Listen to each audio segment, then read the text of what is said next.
Hi everyone, welcome to the class में आपका स्वागत है। तो आज की क्लास में हम करने वाले हैं स्क्वीज थ्योरम। बहुत ही इंपॉर्टेंट थ्योरम है कैलकुलस की, जिसको कैलकुलस के अंदर एक अनदर नाम भी लिया जाता है, दैट इज सैंडविच थ्योरम। क्या बोलते हैं? Sandwich theorem. तो ये क्या चीज़ है, ज़रा देखो इसको अच्छे से। ये कहता है कि squeeze theorem is used to find the limit of a function that are difficult to evaluate directly। यानी अगर आप कोई चीज़ को डायरेक्टली इवेल्यूएट नहीं कर पा रहे हो तो वहाँ हम क्या करते हैं, वहाँ हम स्क्वीज थ्योरम की हेल्प लेते हैं। काम कैसे करता है? जैसे स्टेटमेंट क्या है कि जैसे मान लो कि आपके पास 3 फंक्शन है। कौन कौन से? gx, fx और hx। और कोई f of x फंक्शन है, वो हमारा दो फंक्शन के बीच में लाई करता है। तो near A point A and आपने इसके ऊपर लिमिट लगाई gx के ऊपर x टेंड टू ए, और आपने hx के ऊपर लिमिट लगाई x टेंड टू ए। दोनों ही l को अप्रोच कर रहे हैं, यानी दोनों जो फंक्शन है उनकी जो लिमिट निकल के आ रही है वो क्या निकल के आ रही है? l निकल के आ रही है। तो स्क्वीज थ्योरम ये कहती है कि जो बीच वाला फंक्शन होगा उसकी भी लिमिट क्या होगी? वही सेम l होगी। ये है स्क्वीज थ्योरम का रिजल्ट। मीनिंग क्या निकल के आता है कि if a function is squeezed between two other function, यानी कोई फंक्शन है वो दो फंक्शन के बीच में है, that approaches the same limit, then the middle function must also approaches the same limit. यानी अगर आपका फंक्शन एफ ऑफ एक्स दो फंक्शन के बीच में लाई कर रहा है और दोनों फंक्शन एक लिमिट को अप्रोच कर रहे हैं, सेम लिमिट को, तो उनके बीच में लाई करने वाला फंक्शन भी क्या करेगा? उसी लिमिट को अप्रोच करेगा। चलो मैं आपको एक बढ़िया सा एग्जांपल दिखाता हूँ, जो मोस्ट इंपॉर्टेंट एग्जांपल है और वेरी पॉपुलर फेमस एग्जांपल है। देखिए ज़रा, हमें इसकी लिमिट निकालनी है। ये हमारे पास एक सीक्वेंस है, ठीक है। अब आपको डायरेक्ट चीज़ें नहीं दे रखी होगी, आपको आइडेंटिफाई करना होगा। आप कैसे आइडेंटिफाई करेंगे?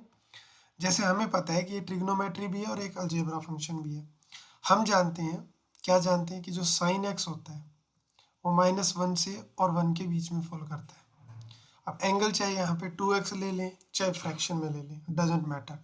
तो मैं ये कह सकता हूँ कि यहाँ जो साइन 1/x दिख रहा है, ये इसकी जो रेंज होगी वो 1 - 1 से लेके 1 के बीच में होगी, राइट।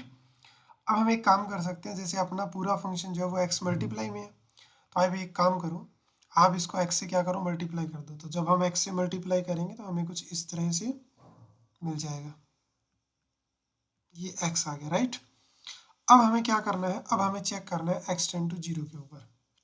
अब देखो, एक्चुअली में अब अगर हम इसको ध्यान से नोटिस करें तो ये ऐसी वाली फॉर्मेट बन चुकी है कि ये मान लेते हैं gx है, ये f ऑफ x है, और आगे वाला मान लेते हैं h ऑफ x है।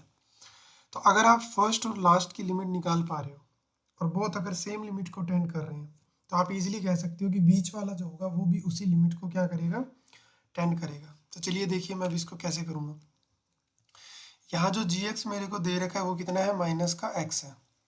चलिए अब आप इसके ऊपर लिमिट अप्लाई करिए, x tend to 0 over -x, तो आंसर आएगा 0। आपको hx दे रखा है, hx जो है वो क्या है? x है।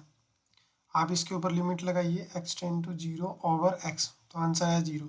यानी बहुत सेम लिमिट को टेंड कर रहे हैं, तो इनके बीच में लाई करने वाला फंक्शन भी आप स्क्वीज के रिजल्ट से कह सकते हो कि f ऑफ x भी कहाँ टेंड करेगा? 0 को टेंड करेगा, यानी the limit of the f of x is 0। और आप यहाँ पे अपना फंक्शन भी डाल सकते हो जो अपने को प्रूव करना था, x over sine 1/x is equal to 0। और आप ये कह सकते हो कि गिवन जो सीक्वेंस है वो क्या कर रही है? कन्वर्ज कर रही है। क्यों? क्योंकि लिमिट अगर एग्जिस्ट करती है तो फिर वो सीक्वेंस क्या करती है? कन्वर्ज करती है। चलिए एक एग्जांपल और देखते हैं, तो और अच्छे से समझ आएगा। जैसे ये एग्जांपल दे रखा है, अपने को जो मेन फंक्शन हमारा जो सीक्वेंस है वो क्या है? x² साइन 1/x है, लिमिट वही x टेंड टू 0 है।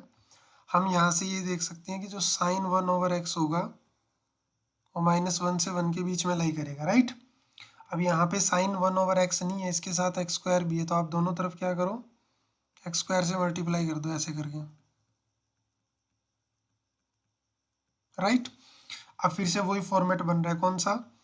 कि जैसे कि ये gx मान लेते हैं, f ऑफ x जो है वो दो सीक्वेंस के बीच में आ रहा है। कौन कौन सी? gx और hx के बीच में। अब देखो, जो gx है वो कितना है? वो x²। अगर मैं इसके ऊपर लिमिट लगाता हूँ x tend to 0 over x², तो आंसर आएगा 0। ऐसे ही अगर मैं लिमिट लगाऊं एच एक्स के ऊपर, जो कि मेरा है एक्स स्क्वायर, ये नेगेटिव था और ये पॉजिटिव है, तो ये भी जीरो आएगा। तो इट मीन कि इनके बीच में जो लाई करने वाला फंक्शन सीक्वेंस के रिजल्ट से आप ये कह सकते हो कि this also tend to zero. यानी जो ये फंक्शन है, अगर आप इसके ऊपर लिमिट लगाओगे तो आप सीक्वेंस का रिजल्ट यूज करके आप ये बोल सकते हो कि this is converges to zero. तो ये जो सीक्वेंस होगी ये आपकी क्या करेगी, कन्वर्ज करेगी। कहाँ कन्वर्ज करेगी, एट जीरो के ऊपर, व्हेन, जब x is very near to zero. I hope आपको जो स्क्वीज का रिजल्ट जो था वो अच्छे से समझ आ गया। मैंने आपको दो एग्जाम्पल करवा दिए, वेरी सिंपल रिजल्ट है। रिजल्ट यही कहता है कि अगर आपके पास कोई भी फंक्शन एफ ऑफ एक्स है, अगर वो दो फंक्शन के बीच में लाई करता है, यानी सैंडविच टाइप का हो गया कि दोनों के बीच में लाई कर रहा है, अगर ये दोनों कोई सेम लिमिट को कन्वर्ज कर रहे हैं एल को, तो बीच में लाई करने वाला फंक्शन भी किसको कन्वर्ज करेगा, एल को कन्वर्ज करेगा। ये एक छोटा सा रिजल्ट है कैलकुलस का, जो काफ़ी इंपॉर्टेंट है। वेरी डिफिकल्ट क्वेश्चन को सॉल्व करने के लिए हम इनका समटाइम यूज़ कर लेते हैं, right. Okay, thank you so much. और अगर वीडियो अच्छी लगी है तो वीडियो को लाइक कीजिएगा, चैनल को सब्सक्राइब कीजिएगा और अपना कमेंट जरूर लीव कीजिएगा और बताइएगा कि आपको कैसा लगा और हम इसमें और क्या सुधार कर सकते हैं, और कौन से टॉपिक पे आपको वीडियो चाहिए ये भी बताइएगा। Thank you so much.